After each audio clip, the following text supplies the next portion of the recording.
What does it really mean when she doesn't call? When the phone stays silent? When the message never comes? Most men think it's just timing, circumstance, or maybe even a test.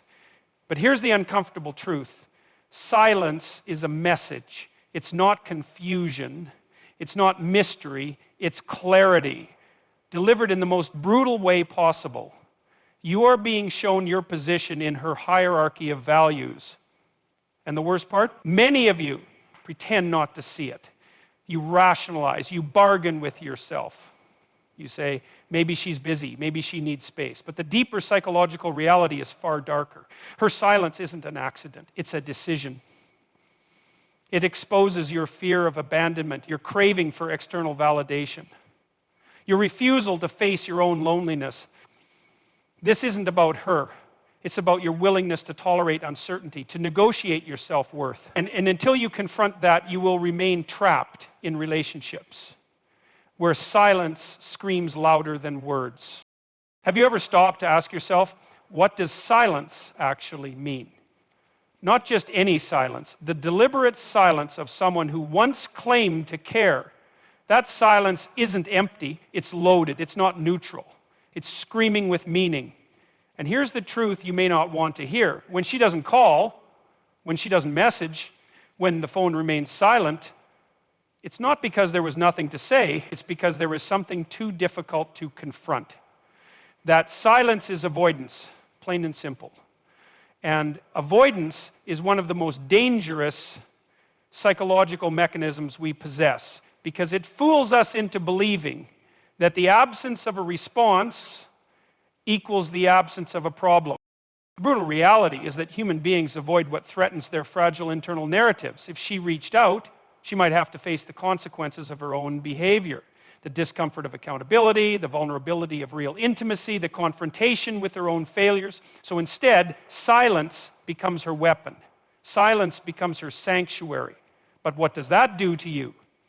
It leaves you spiraling in uncertainty, desperately searching for meaning in the absence of words. That is a dangerous place for a man to be, because in that vacuum you begin constructing narratives that often blame yourself. You start thinking, what did I do wrong? Was I not enough? Did I fail somehow? But here's where you need to wake up. Her silence is not necessarily your failure. Very often it's a manifestation of her emotional cowardice. It is far easier to ghost than to engage in honest dialogue. It's easier to hide than to say, I am confused, I am afraid, I am not ready. But growth, maturity, and love, all of these demand confrontation. They require that you stare into the uncomfortable unknown and wrestle with it until truth emerges. Now let's go deeper. Psychological studies in attachment theory show us that avoidant individuals struggle to handle intimacy and vulnerability. They prefer distance because closeness triggers their deeply buried fears of abandonment, inadequacy, or being exposed. So when she disappears, it may be that your presence threatened the flimsy structure she built to protect herself. But instead of facing those fears with courage, she retreats. She abandons the battlefield entirely, and you're left holding the weight of a war she refused to fight. But ask yourself, is that strength? Is that emotional maturity? Or is it the exact opposite? The world will tell you that silence is neutral, that ghosting is normal, that people just grow apart. But I'm telling you right now, it's a lie. Silence is one of the most passive-aggressive forms of domination. It leaves the other person powerless, confused, and destabilized. And unless you see it for what it is, you will keep getting trapped in relationships where the other person controls the narrative through withdrawal. But here's where you take your power back.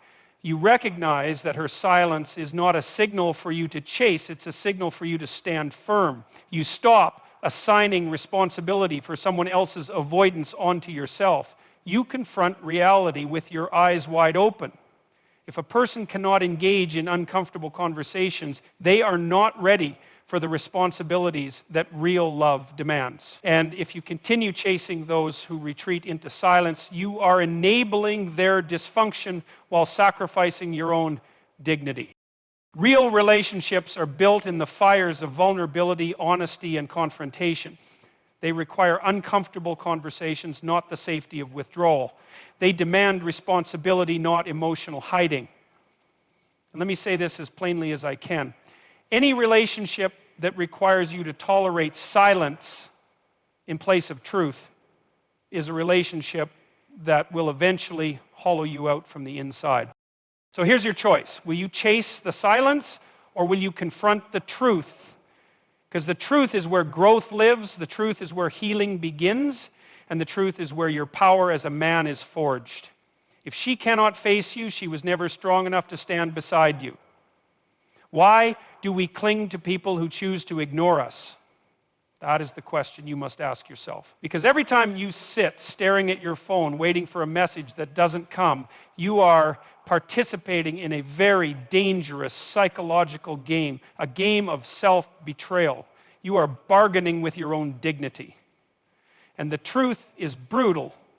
The longer you wait for someone who won't engage, the more you erode your self-respect. Let's be very clear. Love, real love, is reciprocal. It requires mutual attention.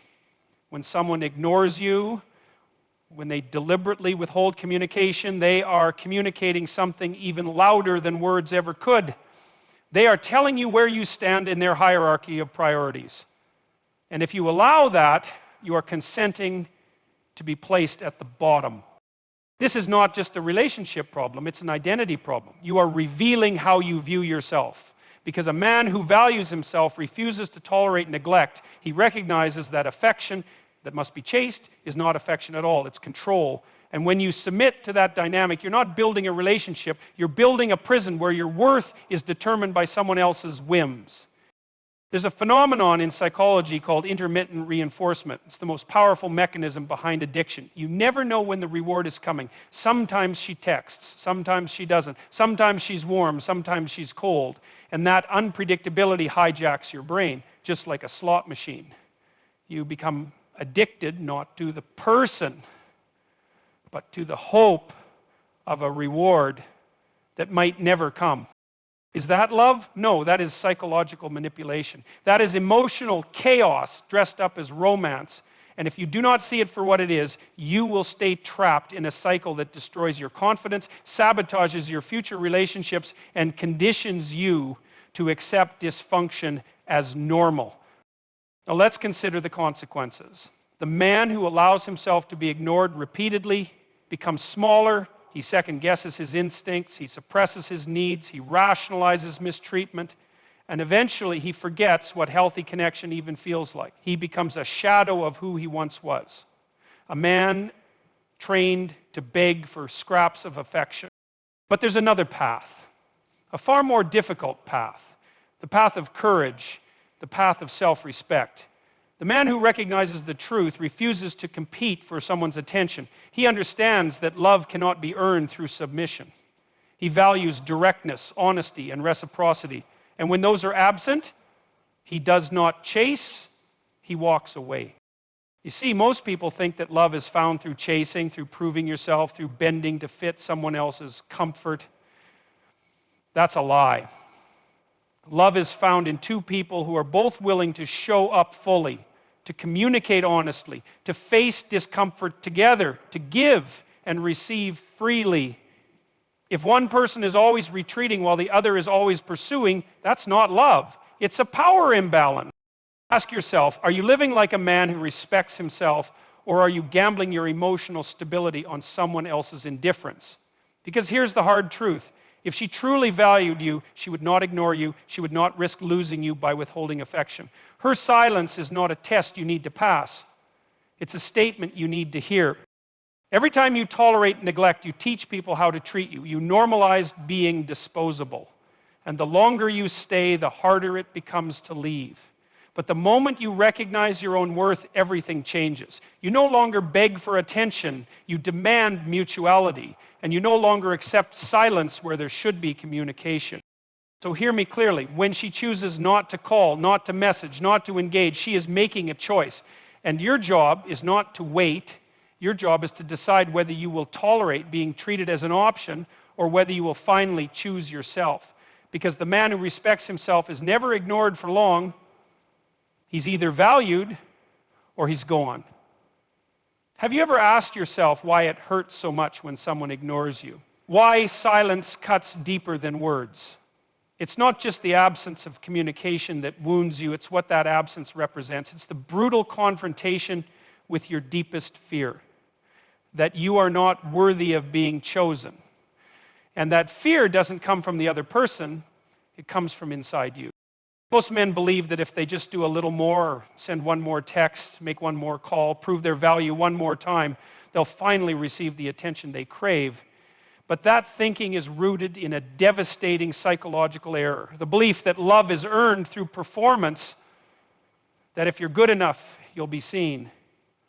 That if you're patient enough, you'll be wanted. That's not how human attachment works.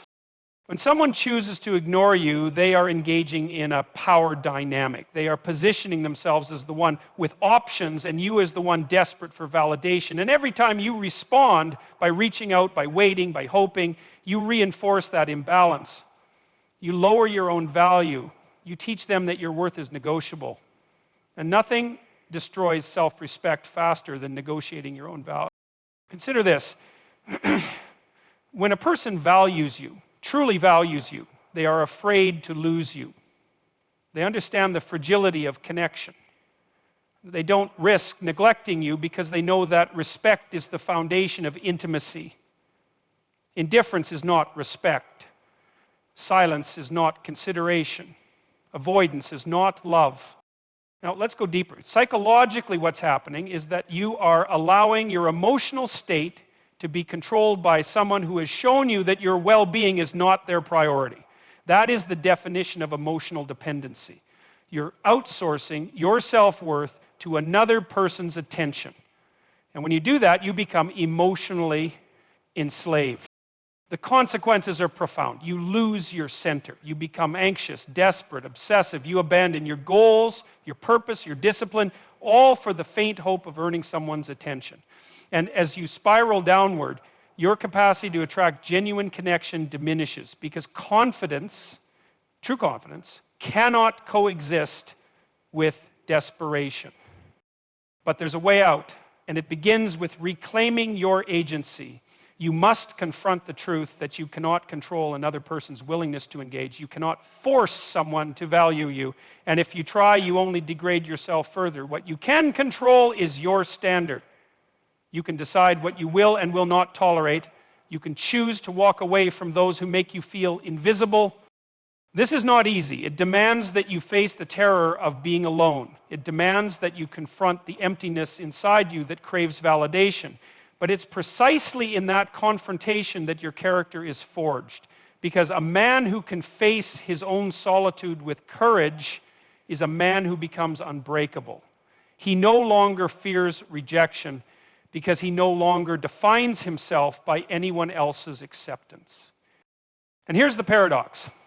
The moment you stop chasing validation, the more attractive you become, not just to others, but to yourself.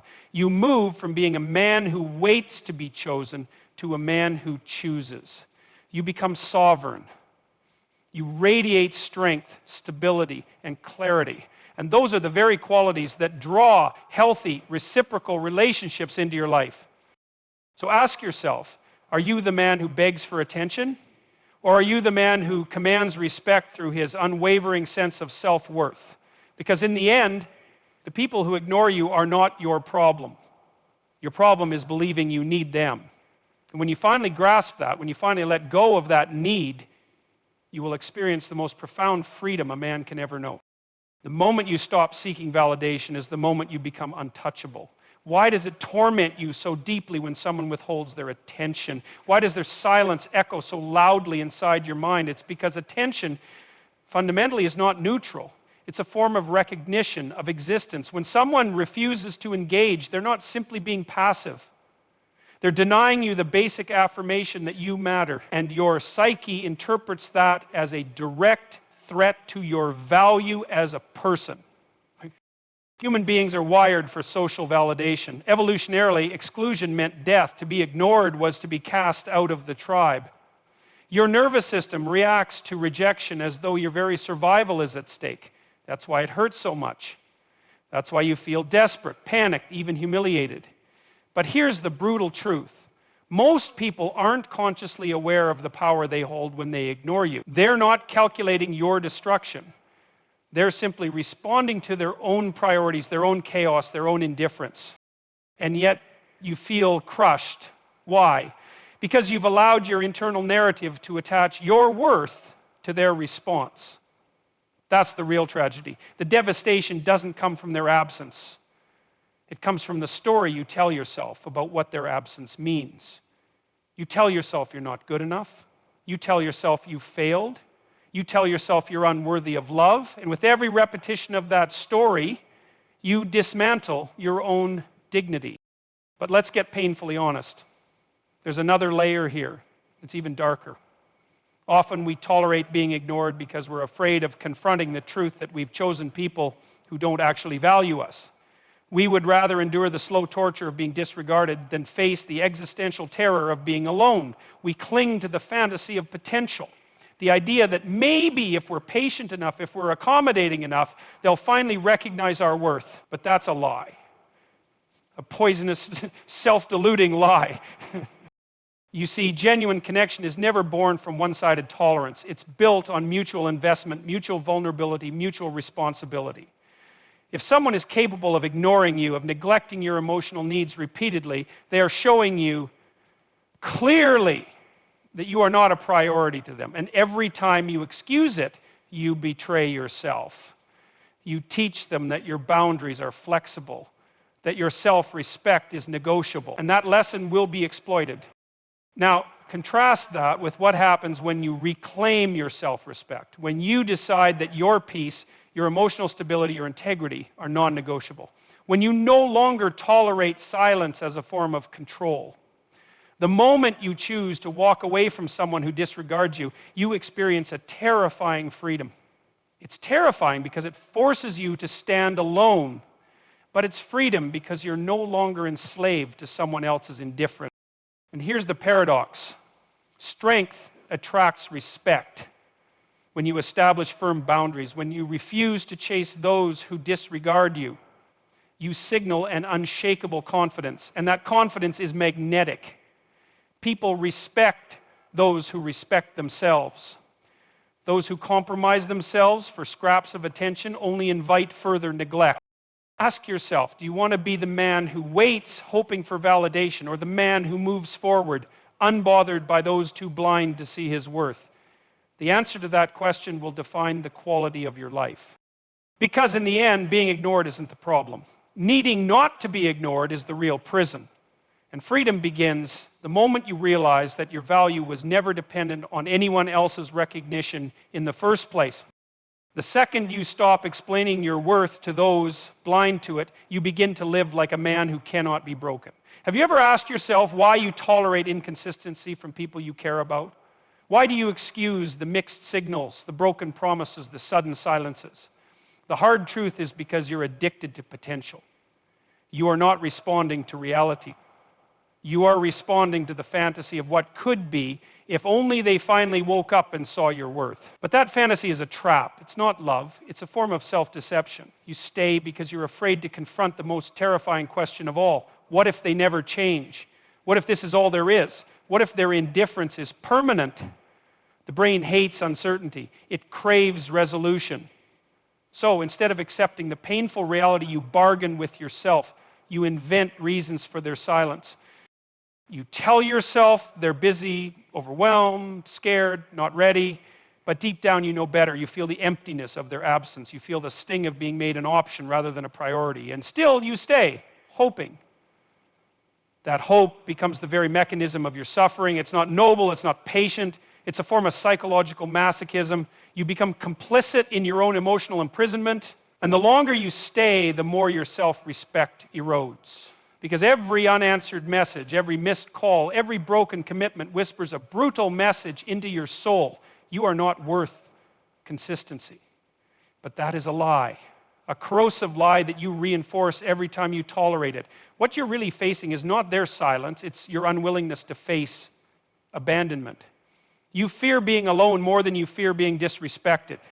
That's the battlefield. That's where your war is being fought.